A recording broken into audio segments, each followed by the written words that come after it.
तो हीरो कैसे हो?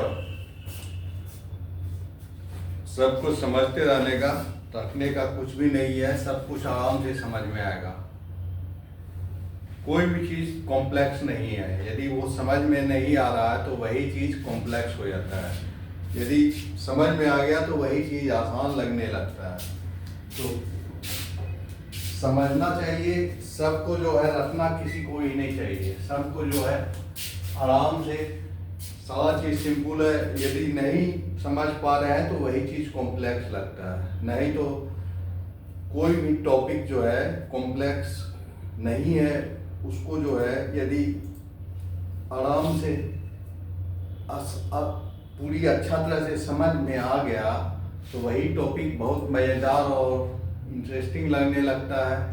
कठिन नहीं लगता है। नहीं तो आदमी रटने लगता है और रटने से सारा मज़ा किरकिरा हो जाता है। फिर सब्जेक्ट में इंटरेस्ट नहीं रहेगा। सब्जेक्ट को पढ़ने में जो है मन नहीं लगेगा। रट रहे हैं जैसे कोई काम कर रहे हैं, हेडेक जैसा लगेगा। लेकिन वही चीज़ यदि समझ रहे हैं तो इंटरेस्ट बना हुआ रहेगा। क्या चीज़ है, क्यूरोसिटी बना हुआ रहेगा। जैसे फिल्म देखते हैं तो क्यूरोसिटी रहता है कि कैसे इसके बाद क्या होगा, उसके बाद क्या होगा। उसी तरह का क्यूरोसिटी मैथ और फिजिक्स पढ़ने में भी रहता है। तो मैथ और फिजिक्स ऐसा सब्जेक्ट है कि इससे प्रेम हो जाएगा। बोलने लगोगे कि I love mathematics, I love physics. तुम दीवाना बन जाओगे मैथ और फिजिक्स का। तुम मैथमेटिशियन फिजिसिस्ट बन जाओगे यदि तुमको उससे लगाव हो गया, प्रेम करने लगोगे तो ये बहुत ही इंटरेस्टिंग सब्जेक्ट है। इसलिए इसको इंटरेस्ट के साथ पढ़ने का है, मजा लेने का है पढ़ने में। इंटरेस्ट, मैथ और फिजिक्स पढ़ने में इंटरेस्ट रहता है, इंटरेस्ट बना हुआ रहता है। ऐसा सब्जेक्ट ही है। तो हम स्फेरिकल कोऑर्डिनेट के बारे में पिछला लेक्चर में समझे हुए थे। सारा चीज को स्फेरिकल कोऑर्डिनेट के बारे में, स्फेरिकल कोऑर्डिनेट के साथ टर्म के बारे में क्या होता है, किस तरह से स्फेरिकल कोऑर्डिनेट में वेक्टर ट्रांसफॉर्म होता है। वेक्टर फील्ड कोई कार्टेशियन में है तो स्फेरिकल फील्ड में कैसे बदलते हैं, स्फेरिकल में है तो कार्टेशियन में कैसे बदलेंगे। कोई कोऑर्डिनेट स्फेरिकल है तो उसको कार्टेशियन में कैसे बदलेंगे, कार्टेशियन में है तो स्फेरिकल में कैसे बदलेंगे। इस तरह से सारा चीज एनालाइज किए हुए थे। आज जो पढ़ने जा रहे हैं सिलेंड्रिकल कोऑर्डिनेट के बारे में। Cylindrical coordinate system. तो सवाल उठता है, जब कार्टेशियन जैसा इतना मजेदार, इतना अच्छा कोऑर्डिनेट सिस्टम था तो हमको सिलेंड्रिकल या स्फेरिकल कोऑर्डिनेट सिस्टम, इतना कॉम्प्लेक्स कोऑर्डिनेट सिस्टम इजाद करने का क्यों जरूरत पड़ा। लेकिन यदि हम स्फेरिकल के अंदर स्पेस, स्फेरिकल कोई चीज है उसके अंदर के स्पेस को समझना है, यदि उसको हम कार्टेशियन के हिसाब से समझेंगे उसके स्पेस को, तो वो समझना, वो उसका कैलकुलेशन सब बहुत आसान होगा। स्फेयर के अंदर कोई फिजिकल क्वांटिटी या उसके प्रॉपर्टी को स्टडी करना है, यदि कार्टेशियन से समझेंगे तो वो बड़ा ही कॉम्प्लेक्स कैलकुलेशन हो जाएगा। तो उसको आसान करने के लिए स्फेरिकल कोऑर्डिनेट आया। सिलेंडर के अंदर कोई, सिलेंडर के अंदर के स्पेस को समझना है, सिलेंडर के अंदर कोई ऑब्जेक्ट का प्रॉपर्टी, कोई फिजिकल क्वांटिटी का प्रॉपर्टी को स्टडी करना है, किस तरह से वेरी करता है फिजिकल क्वांटिटी सिलेंडर के अंदर, सिलेंड्रिकल ऑब्जेक्ट के अंदर। तो उसका प्रॉपर्टी यदि हम कार्टेशियन से स्टडी करने जाएंगे तो कैलकुलेशन बहुत ही फास्ट हो जाएगा, बहुत कॉम्प्लेक्स हो जाएगा। लेकिन सिलेंड्रिकल कोऑर्डिनेट से करेंगे उसका कैलकुलेशन तो बहुत आसान हो जाएगा। तो इसलिए सिलेंड्रिकल और स्फेरिकल कोऑर्डिनेट का इजाद हुआ। तो स्फेरिकल कोऑर्डिनेट में हम लोग देखे हुए थे, किसी स्फेयर में किसी भी पॉइंट को लोकेट किया जाता है 3 कोऑर्डिनेट से।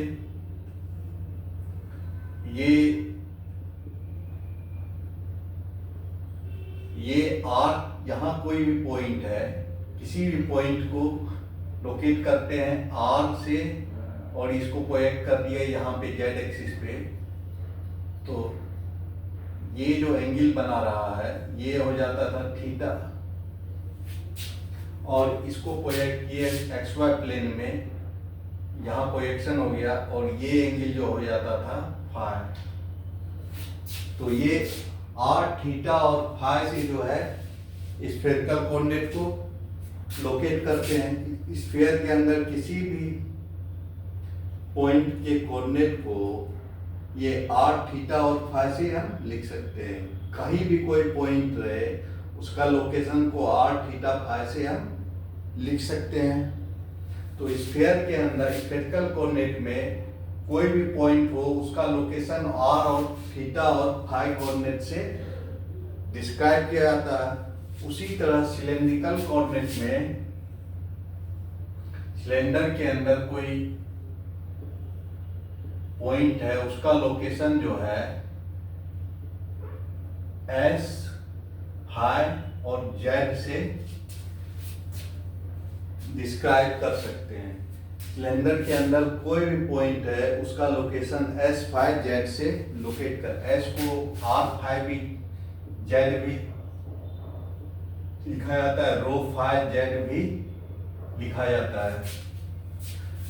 तो इस तरह से सिलेंड्रिकल कोऑर्डिनेट में जो कोऑर्डिनेट होता है एस, फाई, जेड होता है, जैसे स्फेरिकल में आर थीटा फाई होता है, और उसी तरह और सिलेंड्रिकल में जो कोऑर्डिनेट होता है एस, फाई और जेड होता है।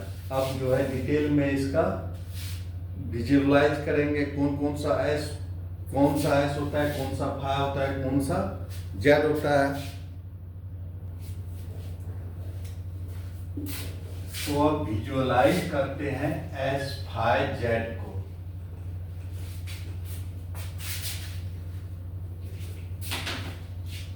तो एस कोऑर्डिनेट जो होता है सिलेंड्रिकल में एस जो होता है पॉजिटिव या पॉजिटिव जेड एक्सिस या निगेटिव जेड एक्सिस से, ये पॉजिटिव जेड एक्सिस है और ये निगेटिव जेड एक्सिस है, ये वाई एक्सिस है और ये एक्स एक्सिस है। तो किसी भी पॉइंट का पॉजिटिव जेड एक्सिस या नेगेटिव जेड एक्सिस से, पूरा जेड एक्सिस से जो परपेंडिकुलर डिस्टेंस होता है वही एस होता है। तो यहाँ पे कोई पॉइंट है तो ये डिस्टेंस हो जाएगा एस, यहाँ पे पॉइंट है तो ये डिस्टेंस हो जाएगा परपेंडिकुलर एस, यहाँ पे पॉइंट है तो ये डिस्टेंस हो जाएगा एस, यहाँ पे पॉइंट है तो ये डिस्टेंस हो जाएगा एस, यहाँ पे पॉइंट है तो ये डिस्टेंस हो जाएगा एस। इस तरह से विजुअलाइज करेंगे इसको अभी डिटेल में। अब यहाँ पे पॉइंट है तो ये हो जाएगा एस, कहीं भी पॉइंट है, यहाँ पे पॉइंट है तो ये हो जाएगा एस। मतलब पॉजिटिव या नेगेटिव जेड एक्सिस से जो परपेंडिकुलर डिस्टेंस होता है वो होता है एस। इसको विजुअलाइज कर सकते हैं इसमें। ये हमारा x है, ये y है और ये z है। तो यहाँ पॉइंट है तो ये डिस्टेंस हो जाएगा s, यहाँ पॉइंट है तो ये डिस्टेंस हो जाएगा s, यहाँ पॉइंट है तो ये डिस्टेंस हो जाएगा s, यहाँ पॉइंट है तो ये फिर 90 डिग्री बनाएगा, ये हो जाएगा s, यहाँ पॉइंट है तो ये डिस्टेंस हो जाएगा s। यदि यहाँ पॉइंट है तो ये डिस्टेंस हो जाएगा नेगेटिव जेड एक्सिस से डिस्टेंस, ये हो जाएगा s। यहाँ पॉइंट है तो यहाँ पॉइंट है तो ये डिस्टेंस हो जाएगा s नेगेटिव जेड एक्सिस से। अब यहाँ पॉइंट है तो ये डिस्टेंस हो जाएगा s। अब यहाँ पॉइंट है तो ये डिस्टेंस हो जाएगा s। तो s जो होता है परपेंडिकुलर डिस्टेंस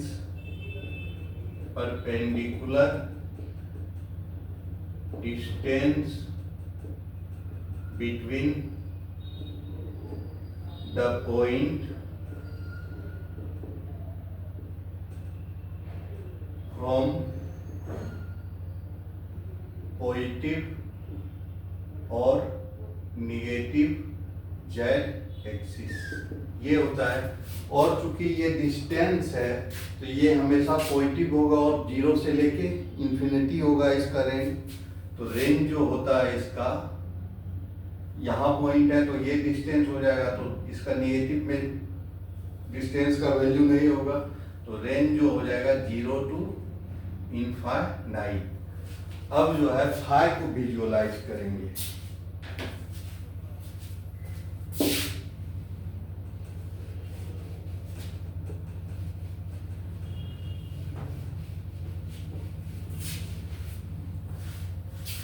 विजुअलाइजेशन सबसे ज्यादा जरूरी है कोऑर्डिनेट सिस्टम को समझने के लिए, कि उस कोऑर्डिनेट को हम समझ रहे हैं कि वो चीज क्या है। तो विजुअलाइजेशन बहुत जरूरी है कोऑर्डिनेट सिस्टम को समझने के लिए। तो ये हो गया जेड, ये हो गया वाई और ये हो गया एक्स कार्टेशियन में।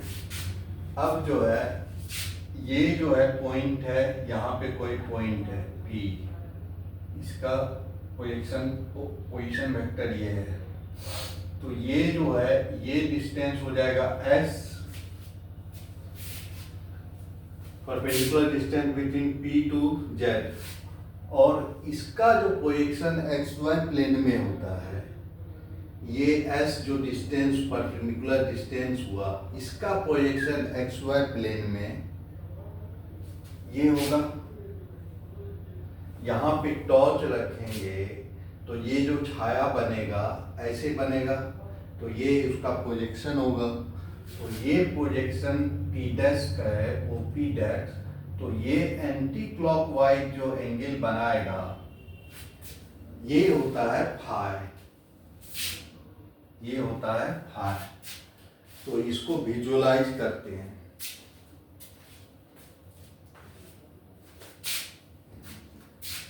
यहां पे कोई पॉइंट है तो ये S हो जाएगा।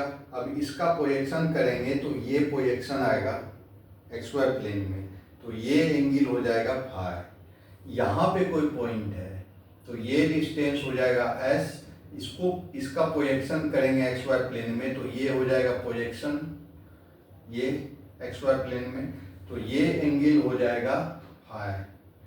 अब यहाँ पे कोई पॉइंट है तो ये हो जाएगा S, और उसको प्रोजेक्शन लेंगे XY प्लेन में तो ये प्रोजेक्शन होगा, और तो ये एंगल हो जाएगा फाई।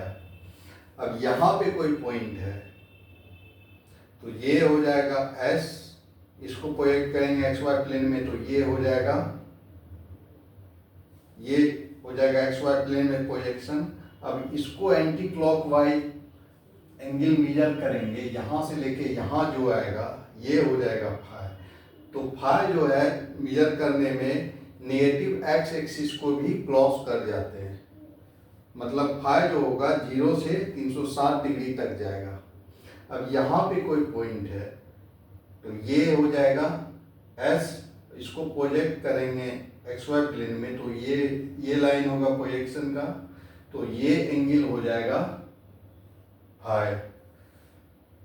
यदि कोई पॉइंट यहाँ पे है तो ये हो जाएगा S, इसको प्रोजेक्ट करेंगे तो ये लाइन होगा XY प्लेन में, तो यहाँ से मेजर करते हुए यहाँ तक आएंगे, ये हो जाएगा फाई। यहाँ पे कोई पॉइंट है तो ये हो जाएगा S, इसका प्रोजेक्शन होगा ये होगा XY प्लेन में, और यहाँ से लेके मेजर करते हुए यहाँ आएंगे एंगल, तो ये हो जाएगा phi.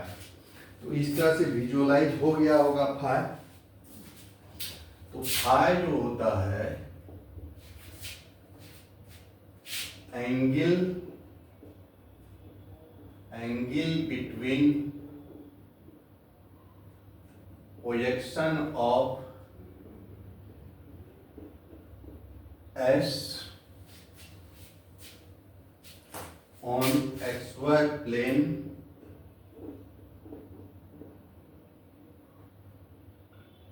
angle between projection of S on XY plane and X axis positive X axis angle between projection of S on XY plane and positive x-axis, measuring anti-clockwise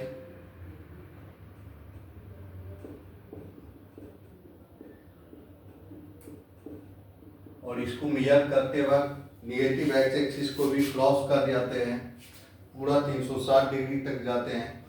तो इसका रेंज जो हो जाएगा, रेंज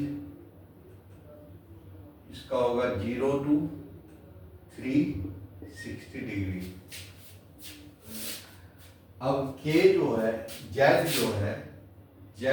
जो है same as in Cartesian coordinate.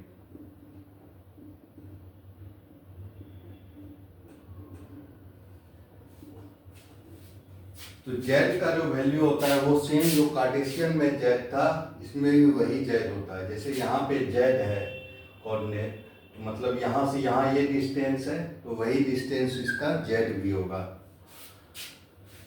तो Z coordinate same रहता है कार्टेशियन में जो है, तो आराम से तीनों अभी कोऑर्डिनेट विजुअलाइज हो गया होगा। और Z का जो रेंज होगा, ये इसका रेंज होता है -∞ to ∞। तो इस तरह से विजुअलाइजेशन, तीनों कोऑर्डिनेट का विजुअलाइजेशन हो गया होगा। अब देख लेते हैं यूनिट वेक्टर जो होता है ये कांस्टेंट होगा कि नहीं होगा। जैसे कि h है, यहाँ पे h जो यूनिट वेक्टर होगा इस डायरेक्शन में होगा, और यहाँ पे यदि कोई पॉइंट है तो यहाँ पे यूनिट वेक्टर इस डायरेक्शन में हो जाएगा। यदि यहाँ पॉइंट है तो यूनिट वेक्टर जो है ये हो जाएगा s, और इसके डायरेक्शन में हो जाएगा यूनिट वेक्टर इधर। तो इस तरह देख रहे हैं, पॉइंट बदलते के साथ यूनिट वेक्टर का डायरेक्शन बदल जाता है। जबकि कार्टेशियन में क्या हो रहा था, हर एक जगह पे आई जे कैप का मान वही रहता था, इस तरह रहता था। यूनिट वेक्टर है तो सबका मैग्नीट्यूड तो 1 होगा ही, चाहे कार्टेशियन हो, चाहे सिलेंड्रिकल हो, चाहे स्फेरिकल हो, सबका मैग्नीट्यूड 1 रहता है। लेकिन डायरेक्शन जो है हमेशा कार्टेशियन का हर एक पॉइंट पे ऐसा ही रहता है। यहाँ पे भी लेंगे डायरेक्शन तो ये रहेगा K, ये रहेगा J और ये रहेगा I। तो हर एक पॉइंट पे कार्टेशियन का सेम ही डायरेक्शन रहता है। मैग्नीट्यूड के बारे में डिस्कस करेंगे तो यूनिट वेक्टर है तो कार्टेशियन, स्फेरिकल और सिलेंड्रिकल तीनों का मैग्नीट्यूड यूनिट ही होगा, लेकिन डायरेक्शन चेंज हो जाता है। सिलेंड्रिकल में s का मान जो है इस डायरेक्शन में यहाँ पे है, और या इस पॉइंट पे इस डायरेक्शन में s है, और यहाँ पे इस डायरेक्शन में s है। तो s जो है कांस्टेंट वेक्टर नहीं है, तो s is not constant vector. अब फाई के बारे में देखते हैं। जैसे कि यहाँ पे कोई पॉइंट है तो ये होगा और उसका प्रोजेक्शन ये हो जाएगा, तो अब ये प्रोजेक्शन हो जाएगा, तो अब उसका एंगल हो जाएगा ये। तो पहले फाई का मान, फाई का डायरेक्शन ये था, अब ये हो गया। यहाँ पे इस पॉइंट पे फाई का डायरेक्शन ये हो गया, फाई कैप का डायरेक्शन यहाँ पे ये हो गया और यहाँ पे ये हो गया। तो हर एक पॉइंट पे फाई कैप का भी मान अलग अलग हो रहा है, अलग अलग डायरेक्शन हो रहा है फाई कैप का। तो फाई कैप भी जो है, phi cap is not constant vector. अब के जेड कैप देखते हैं। जेड कैप तो है हमेशा ऊपर ही रहेगा इस डायरेक्शन में, यहाँ भी चले जाएंगे तो ऐसे ही डायरेक्शन में रहेगा, यहाँ भी चले जाएंगे तो यही डायरेक्शन रहेगा, हमेशा जो है एक ही डायरेक्शन रहेगा। तो जेड कैप जो है कांस्टेंट वेक्टर है, इज कांस्टेंट वेक्टर। तो यदि इंटीग्रेशन में इस तरह से रहेगा x² s कैप dx, तो यहाँ पे जो है एस कैप को इंटीग्रेशन में बाहर नहीं कर सकते हैं। एस कैप को इस तरह से बाहर करके x² dx नहीं कर देंगे। एस कैप को पहले आई जे के टर्म में लिखेंगे, उसके बाद इंटीग्रेट करेंगे। जैसे कि यहाँ पे यदि x² i कैप dx रहता तो इसको हम लिख सकते थे आई कैप बाहर करके एक्स स्क्वायर डी एक्स और इंटीग्रेशन निकाल देते। लेकिन एस कैप यदि कांस्टेंट वेक्टर नहीं होता है एस कैप, तो इस तरह से एस कैप बाहर नहीं कर लेंगे और इंटीग्रेट नहीं करेंगे। तो इस तरह से यदि कांस्टेंट वेक्टर नहीं है तो उस इंटीग्रेशन और डिफरेंशिएशन में बाहर नहीं रख सकते हैं। पहले उसको आई जे के टर्म में लिखेंगे, उसके बाद उसका इंटीग्रेशन और डिफरेंशिएशन करेंगे। तो कांस्टेंट वेक्टर रहने के कारण इसका कैलकुलेशन थोड़ा कॉम्प्लेक्स हो जाता है। उसको पहले आई जे के टर्म में लिखना पड़ता है, उसके बाद उसको इंटीग्रेट करना पड़ता है। अब देखते हैं यूनिक पोजीशन वेक्टर क्या क्या। अब पोजीशन वेक्टर देखते हैं क्या होता है इस चीज में।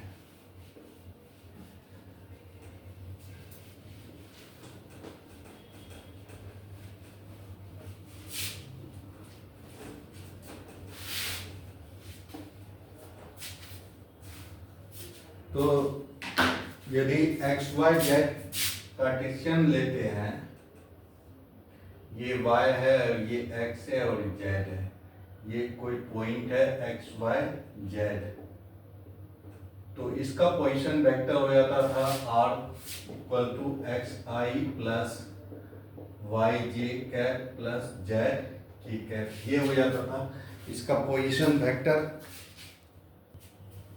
अब सिलेंड्रिकल में देखते हैं, यहाँ पे कोई पॉइंट है P, तो इसको यदि ये जो है ये S हो गया, जेड एक्सिस से परपेंडिकुलर डिस्टेंस, इसको प्रोजेक्ट किए तो एक्स वाई प्लेन में ये हो गया P डैश और ये एंगल हो गया फाई। अब यहाँ पे टॉर्च रखेंगे तो यही लेंथ हमको यहाँ पे भी मिलेगा, ओपी डैश का भी, इसका छाया वही बराबर होगा ओपी डैश के बराबर। तो इसका प्रोजेक्शन जो है यहाँ पे एपी का प्रोजेक्शन जो होगा ओपी डैश के बराबर होगा, मतलब ये एस, इसका भी लेंथ एस होगा। यहाँ पे टॉर्च रखेंगे तो ये जो छाया मिलेगा ओपी डैश के बराबर मिलेगा। प्रोजेक्शन एपी को प्रोजेक्ट करेंगे तो ओपी डैश जो है एस के बराबर मिलेगा। अब एस को इधर प्रोजेक्ट करेंगे तो x इक्वल टू ये मिलेगा s cos फाई, और उधर प्रोजेक्ट कर देंगे y एक्सिस में तो ये हो जाएगा s sin फाई। तो x इक्वल टू निकल गया s cos फाई और y इक्वल टू निकल गया s sin फाई, और z तो सेम रहता है, जेड जो इसमें है वही सिलेंड्रिकल, जो जेड कार्टेशियन में है वही सिलेंड्रिकल में भी होगा। तो पोजीशन वेक्टर आर का मान हो जाएगा, एक्स का मान रखेंगे तो S cos phi I cap plus S sine phi J cap plus Z के कैप। तो ये पोजीशन वेक्टर का मान हो जाएगा सिलेंड्रिकल कोऑर्डिनेट में। अब यूनिट वेक्टर का मान निकालते हैं, तो उसके लिए समझते हैं कि जैसे कोई फंक्शन है y equal to x cube plus x square by 5, वो कोई फंक्शन ऐसे है, तो यदि हम ये डेल एक्स है, थोड़ा सा x में चेंज है और ये उसके कारण यहाँ y में चेंज है, ये y है, y equal to x square plus x five कोई फंक्शन है, तो ये डेल एक्स है और ये डेल वाई है। डेल एक्स चेंज करने से डेल वाई चेंज आ रहा है फंक्शन में, तो del Y by del X करेंगे, del Y by del X करेंगे तो ये लाइन मिलेगा, और यदि डेल एक्स को बहुत छोटा कर दें, डेल एक्स टेंड्स टू 0, तो ये लाइन सिकुड़ के यहाँ पे ये पॉइंट हो जाएगा। तो इस पॉइंट पे when del x limit del x tends to 0, तो यहाँ पे टेंजेंट का मान हो जाएगा, ये सिकुड़ते del x बहुत छोटा होगा, तो यहाँ पे जो ये जो लेंथ, ये जो लाइन आएगा वो टेंजेंट का मान होगा। तो यही होता है dy बाय dx। जब डेल एक्स को बहुत छोटा कर देंगे तो ये यहाँ पे इस पॉइंट पे, यहाँ पे जैसे ही स्टार्ट हो रहा है वहीं पे ये टेंजेंट का मान आ जाएगा। तो ये dy बाय dx हो जाएगा। तो उसी तरह यदि हम इधर ले हम s को और इधर ले हम r वेक्टर को, तो s के साथ r वेक्टर चेंज हो रहा है। तो यहाँ पे जो डेल एस होगा, यहाँ पे जो है डेल एस है, ये डेल एस है और ये जो है डेल आर है। तो डेल आर बाय हम जो ले रहे हैं आर वेक्टर को ले रहे हैं, इस पे r equal to r vector equal to s something होगा एस के टर्म में यदि है फंक्शन कोई। तो यहाँ डेल आर होगा और ये डेल एस होगा। तो यदि del r by del s limit del s tends to zero करेंगे तो इस यहाँ पे जो है इस डायरेक्शन में टेंजेंशियल वेक्टर का मान निकल जाएगा। जब del s tends to zero होगा तो इसी को क्या लिख सकते हैं, d are by D s लिख सकते हैं। तो इस पॉइंट पे डेल एस बहुत छोटा होगा तो ये जो लाइन है सिकुड़ते सिकुड़ते इस पॉइंट पे आ जाएगा। तो ये जो हो जाएगा टेंजेंट वेक्टर का मान हो जाएगा इस पॉइंट पे, उसका मान हो जाएगा D R by D s. अब यहाँ पे टेंजेंट वेक्टर का मान डी आर डी एस है, तो यूनिट वेक्टर का मान हो जाएगा टेंजेंट वेक्टर बाय उसका वेक्टर बाय उसका मैग्नीट्यूड। तो D are by D S बटा D are by D S का मैग्नीट्यूड। तो इस तरह से r का मान है s cos phi I cap plus s sin phi j cap plus z k cap, ये है। तो यूनिट वेक्टर s कैप का मान हो जाएगा dr कैप dr वेक्टर बता ds magnitude of dr by ds। अब dr बाय ds करेंगे यहाँ से तो ये हो जाएगा cos phi I plus sin phi j, ये जीरो हो जाएगा बटा इसका modulus cos square phi plus sin square phi। तो ये हो जाएगा, ये वन हो जाएगा तो ये हो जाएगा cos phi I cap plus sin phi j cap हो जाएगा। ये हो जाएगा यूनिट वेक्टर s का मान, s कैप का मान। उसी तरह यदि फंक्शन को हम इस तरह से s कोई फंक्शन है, r कोई फंक्शन है और वो चेंज कर रहा है, r जो है फाई के साथ चेंज कर रहा है, यहाँ पे फाई ले रहे हैं इधर r ले रहे हैं। तो del r by del phi, यहाँ पे डेल फाई है और ये जो है डेल आर है। तो del r by del phi limit del phi tends to zero. जब डेल फाई को जीरो करेंगे तो इस पॉइंट पे जो है ये लाइन जो है del phi by del r है, ये del phi tends to zero होगा। तो यहाँ पे ये पॉइंट सिकुड़ सिकुड़ के ये पॉइंट हो जाएगा, यहाँ पे टेंजेंट वेक्टर का मान हो जाएगा। तो ये हो जाएगा टेंजेंट वेक्टर का मान D are by D phi. अब इसके टेंजेंट वेक्टर से मैग्नीट्यूड से डिवाइड करेंगे, D are by D phi बता modulus of D R by D phi. तो ये होगा यूनिट वेक्टर का मान हो जाएगा। तो यूनिट वेक्टर फाई कैप का मान हो जाएगा D R by D phi बटा modulus of D R by D phi.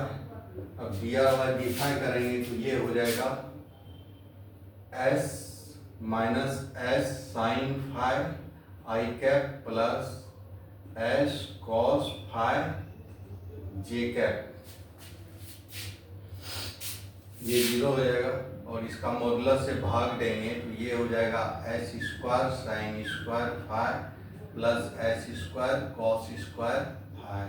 अब एस स्क्वायर बाहर निकालेंगे तो एस बाहर निकल जाएगा तो ये हो जाएगा, ऊपर एस कॉमन लेंगे तो ये हो जाएगा minus sine phi I cap plus cos phi J cap और ये एस एस कॉम कट जाएगा तो इसका आई कैप का मान हो जाएगा minus sine phi I cap plus cos phi J cap, ये हो जाएगा। अब जेड कैप रह गया यूनिट वेक्टर। अब यहाँ पे देख रहे हैं कि एस कैप जो है फाई के टर्म में है, जैसे ही पॉइंट बदलेगा फाई का मान बदलेगा तो ये इसका मान बदल जाएगा। इस तरह से देख रहे हैं कि मैथमेटिकली भी एस कैप जो है कांस्टेंट वेक्टर नहीं है, उसी तरह फाई कैप भी जैसे ही फाई बदलेगा इसका मान बदल जाएगा एक्सप्रेशन का। तो इस तरह से फाई कैप चेंज होने के बाद, ये पोजीशन चेंज होने के बाद फाई का मान बदलेगा तो ये फाई कैप का भी मान बदल जाएगा। मतलब फाई कैप भी कांस्टेंट वेक्टर नहीं है, मैथमेटिकली देख रहे हैं। अब जो है जेड कैप, तो जेड कैप का तो वही कार्टेशियन में है तो ये जे कैप होगा इसका यूनिट वेक्टर।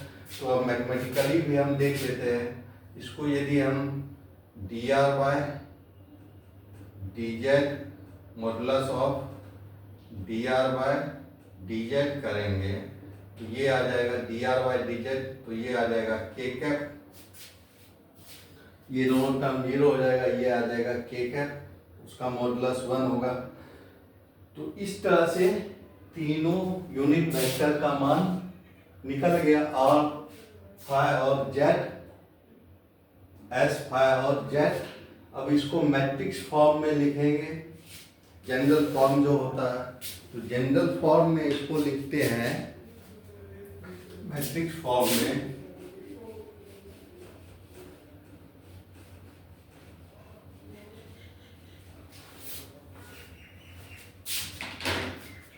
एस का मान, एस कैप का मान जो निकला है, एस कैप का मान,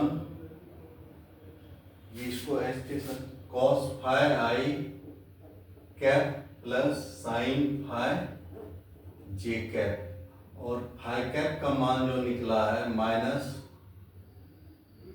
sign phi I cap plus cos phi J cap, और जेड कैप का मान निकला है के कैप।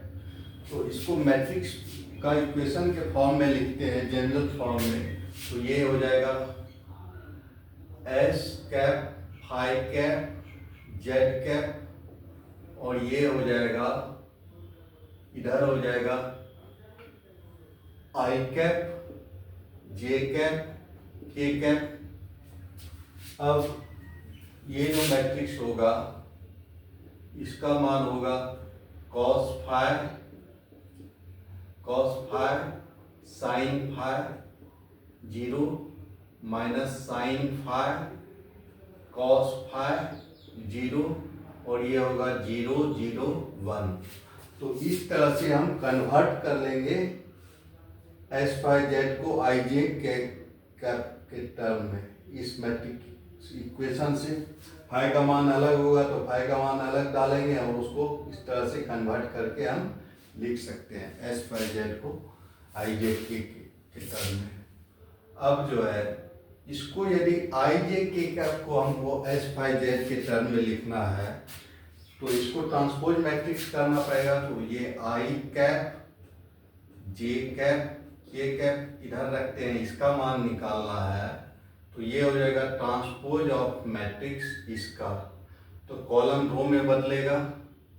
तो ये हो जाएगा कॉस फाई साइन फाई, इसका transpose matrix cos phi sine phi, cos phi sine phi 0, उसके बाद हो जाएगा minus sine phi cos phi 0, और minus sine phi cos phi 0 0 1।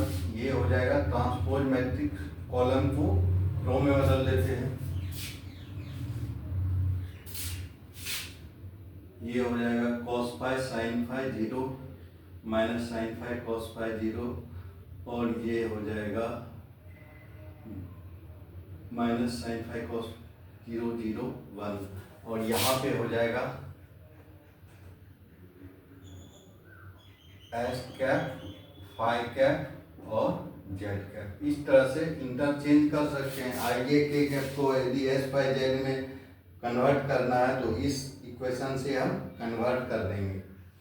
जैसे कि आई का मान हो जाएगा cos phi s cap plus minus sine phi cap plus 0 Z.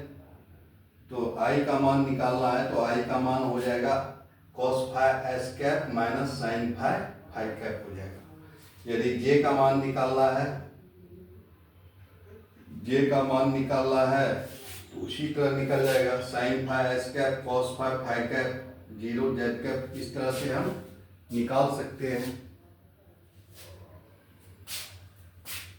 Change कर सकते हैं। आई जे के कैप को एस फाइव जे के टर्म में हम लिख सकते हैं।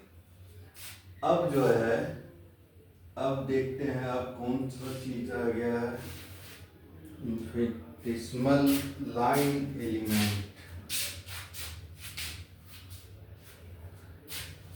अब इसको मिटाते हैं।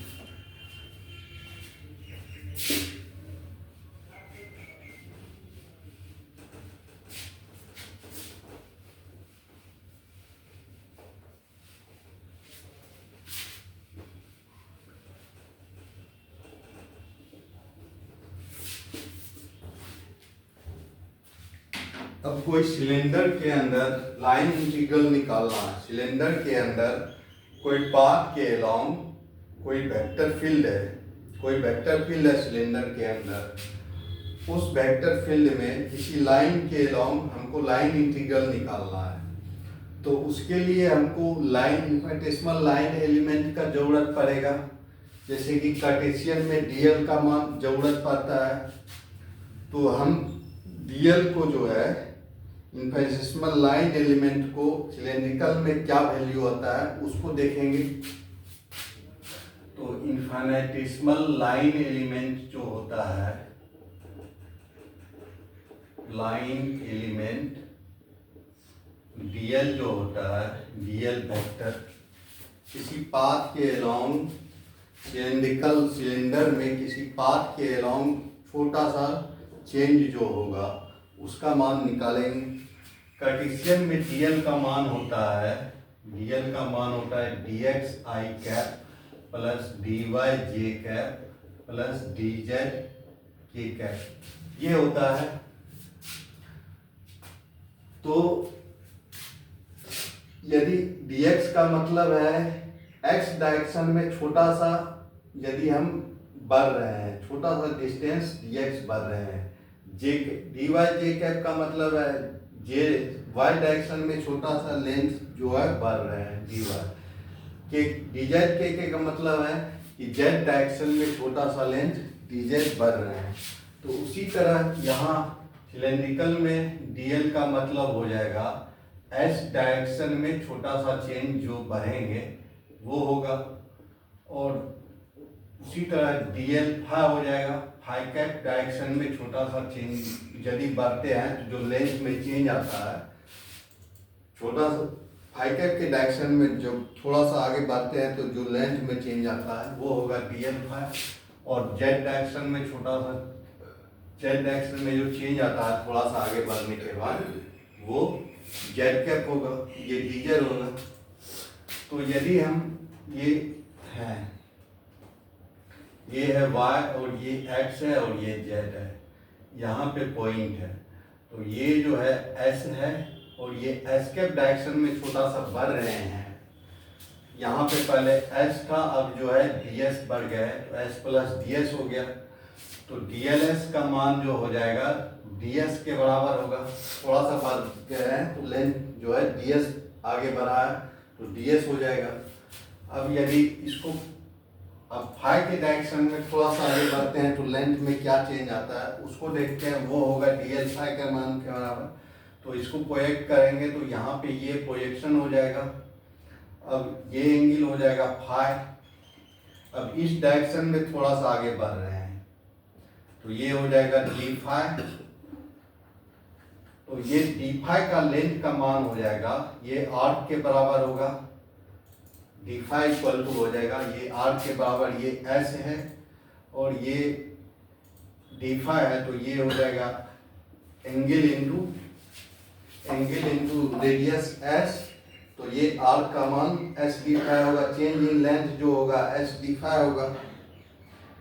फाई के डायरेक्शन में थोड़ा सा आगे बढ़े हैं तो चेंज इन लेंथ जो होता है एस डी फाई होगा। एस जो है रेडियस है और ये डी फाई एंगल से आगे बढ़े हैं, तो ये जो लेंथ में चेंज आ रहा है एस डी फाई आ रहा है, ये आर्क आ रहा है। और इसका मान इस तरह से डी एल फाई का मान हो जाएगा, d l phi equal to हो जाएगा एस डी फाई। अब जेड डायरेक्शन में थोड़ा सा आगे बढ़े हैं, इस डायरेक्शन में थोड़ा सा आगे बढ़े हैं, तो पहले जेड था अब डी जेड आगे बढ़ गए, चेंज जो हुआ Z plus D Z change हुआ, तो ये डी एल जेड जो है डी जेड के बराबर है। तो इस तरह से डी एल का मान जो हो जाएगा, इन्फिनिटेसिमल सिलेंडर के अंदर किसी पाथ के इन्फिनिटेसिमल लाइन कोई पाथ कंसीडर करेंगे और उस पाथ के अलोंग हमको लाइन इंटीग्रल निकालना है, तो वहां पे जो डीएल का मान लेंगे वो लेंगे ds s cap plus s d phi phi cap plus dz z cap लेंगे। वहां पे इन्फिनिटेसिमल लाइन एलिमेंट का मान ये लेंगे। तो अब देखते हैं एरिया एलिमेंट, इनफाइनेटिसिमल एरिया एलिमेंट। अब तीन प्लेन है, एस फाई प्लेन है, एस जेड प्लेन है, एस फाई जेड प्लेन है, तो तीनों का डायरेक्शन एरिया वेक्टर, एरिया जो है वेक्टर कंसीडर करते हैं, तो उसका डायरेक्शन जो होगा उससे नॉर्मल होगा, तो एक का डायरेक्शन होगा फाई कैप के डायरेक्शन में, एक का डायरेक्शन होगा एस कैप के डायरेक्शन में और एक का डायरेक्शन होगा जेड कैप के डायरेक्शन में। तो फाई कैप में जिस एरिया इन्फिनिटेसिमल एरिया एलिमेंट का डायरेक्शन होगा उसका इन्फिनिटेसिमल एरिया एलिमेंट का मान होगा एस जेड प्लेन का, तो ये हो जाएगा d l S into d l Z.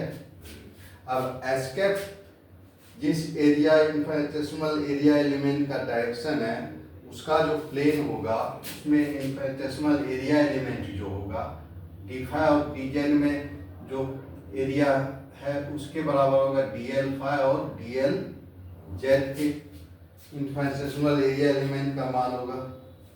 अब जेड कैप जिस इन्फिनिटेसिमल एरिया एलिमेंट का डायरेक्शन है उस इन्फिनिटेसिमल एरिया एलिमेंट जो होगा फाई और एस के प्लेन में होगा और उसका मान होगा डी एल फाई और डी एल एस होगा। तो इस एरिया एलिमेंट का मान जो हो जाएगा डी एल एस, यदि सिलेंडर के अंदर कोई सरफेस ले रहे हैं और वो सरफेस जो है एस और जेड के प्लेन में है, उसका सरफेस इंटीग्रल निकालना है, तो उसमें जो इन्फिनिटेसिमल एरिया एलिमेंट लेंगे D l S into d l S Z लेंगे और उसका मान जो हो जाएगा डी एल एस का मान डी एस है और डी जेड का मान डी जेड है। तो डी एस डी जेड लेंगे और उसके बाद वो सरफेस इंटीग्रल को जैसे कि डी एक्स डी वाई लेते थे, डी एस उसके जगह डी एस डी जेड लेंगे और सरफेस इंटीग्रल का मान निकालेंगे। इसी तरह यदि सिलेंडर के अंदर कोई सरफेस है जो फाई जेड प्लेन में है, तो उसमें इन्फिनिटेसिमल एरिया एलिमेंट का मान होगा d l phi into d l z. D l phi की जगह एस डी फाई रखेंगे और डी जेड की जगह डी जेड। तो उस केस में एक इन्फिनिटेसिमल एरिया एलिमेंट का मान जो रखेंगे s d phi d z और उसके बाद इंटीग्रेट करेंगे, उस सरफेस इंटीग्रल का मान निकालेंगे। उसी तरह यदि सिलेंडर के अंदर कोई सरफेस है फाई और एस प्लेन में और उस सरफेस का इंटीग्रल निकालना है, तो पहले इनफिनिटेसिमल एरिया एलिमेंट का मान रखना पड़ेगा, उसके बाद इंटीग्रेट करना पड़ेगा। तो उसमें उस केस में डी अल्फा और डी एल एस का मान जो होता है, d alpha s d phi होता है और डी एल एस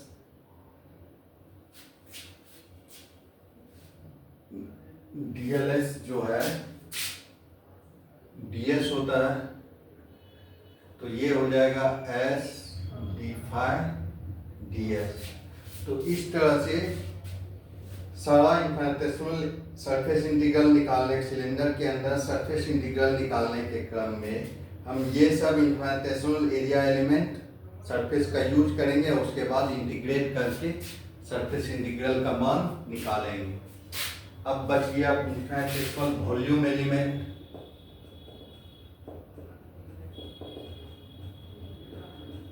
तो कार्टेशियन में जो होता है इनफिनिटेसिमल वॉल्यूम एलिमेंट जो होता है dx dy dz होता है। तो सिलेंड्रिकल में हो जाएगा dls into dl phi into dl z, ये हो जाएगा वॉल्यूम का मान। Change in length, s direction में लेंथ, फाई डायरेक्शन में लेंथ और जेड डायरेक्शन में लेंथ, तीनों को गुना करेंगे तब इनफिनिटेसिमल वॉल्यूम एलिमेंट का मान निकलेगा। मतलब सिलेंडर के अंदर किसी क्लोज सरफेस, सिलेंडर के अंदर कोई क्लोज सरफेस है, मतलब सिलेंडर के अंदर कोई स्पेस है, क्लोज सरफेस से कोई पार्ट है सिलेंडर के अंदर, क्लोज सरफेस से बना हुआ कोई वॉल्यूम है सिलेंडर के अंदर, तो उसका वॉल्यूम निकालना होगा। तो ये इनफिनिटेसिमल वॉल्यूम एलिमेंट का मान रखेंगे और उसके बाद उसको इंटीग्रेट करके उसका मान निकालेंगे।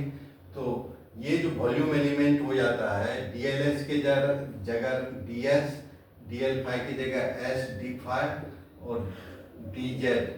तो ये वॉल्यूम एलिमेंट का मान जो रखेंगे s d s d phi और dz। अब ये मान रख के उसको इंटीग्रेट करेंगे उस वॉल्यूम इंटीग्रल को, तो जो है सिलेंडर के अंदर जो क्लोज सरफेस से जो वॉल्यूम बन रहा है उसका वॉल्यूम इंटीग्रल का मान निकल जाएगा।